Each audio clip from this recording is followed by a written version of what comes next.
I recruited 70 kids to come help me beat 5 6th grade girls, and it was the most deserved beatdown ever. When I was in the 3rd grade, my elementary school was ruled by a gang of notorious and dangerous bullies, also known as a bunch of 6th grade girls who thought their poop didn't stink. They were always pushing the little kids in elementary around, shoving them out of their way, saying nasty comments that would make them cry, make comments about effing their dads, and generally making their lives miserable. Remember that girls tend to be quite a bit bigger than boys at that age, so when you're a shrimpy 8-year-old boy who's about 4'2" tall, a 5'2" girl's one-handed shove might as well have been a mountain giant swatting a flea.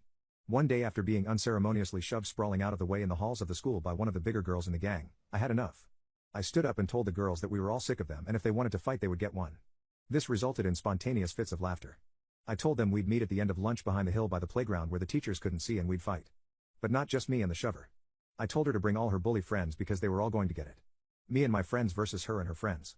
They scoffed, said I was a dead man and walked away talking about the ridiculous beating they were going to dish out on us wimps. First recess, I talked to my male classmate friends. They agreed they were sick of being bullied and would all fight. But we knew we didn't stand a chance unless we got more help. So we hatched a plan.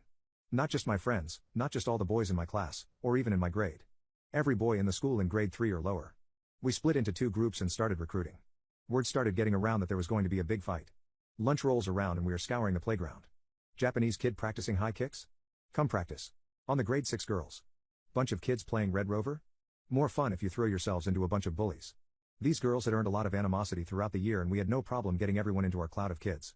By the time all my friends had met up, it felt like we had a monstrous unstoppable army. In reality it was probably close to 70 kids. Some, who didn't even want to fight but were just coming to see what the fuss was all about. When I got to the top of that hill with my army, I felt like Genghis Khan about to pillage an innocent and helpless village. Our swarm crested that hill causing those 8 girls to just blanch, turn white, and freeze in place. We didn't even give them a chance to surrender and just charged down that hill at full speed. Some of them screamed as they were being bounced around like ping-pong balls by the stream of little bodies throwing themselves at them. All of them were knocked down. Standing over a screeching girl who I had just bowled over, hearing her screech while she was getting pummeled by tiny fists and feet, I felt a great glory wash over me. I surveyed the chaos with pride as the girls started getting up and fleeing in tears. In the aftermath, all the boys in our class were called into the principal's office. Afterwards 8 of us were given week-long after-school detentions and our parents were called. Teacher was sympathetic, as she knew of the bullying and the detention was just free play with my close pals who pulled this off.